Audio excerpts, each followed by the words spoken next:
एक गांव में एक नानी माँ रहती थीं जिन्हें जानवर पालने का बहुत शौक था। बिक्री, मुर्गी, बतख सब पाल लें। मगर एक दिन पता नहीं क्या ख्याल आया कि उन्होंने बहुत सारे हिरन पालने शुरू कर दिए।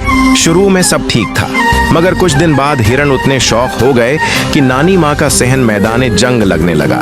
कभी एक हरन नानी माँ का दोपटा मीना में पकड़कर भाग जाता, कभी दूसरा हरनालों वाले पतीले में झानक लेता। एक दिन नानी माँ चौल्हे पर रोटियां पका रही थीं कि एक हिरन आहिस्ता से आया, मीना से रोटी उठाकर दौड़ गया। नानी माँ पीछे भागते हुए कहने लगे, आओ कम वक्त, मैंने तुझे पालने के लिए नहीं रोटी चराने के लिए रखा था।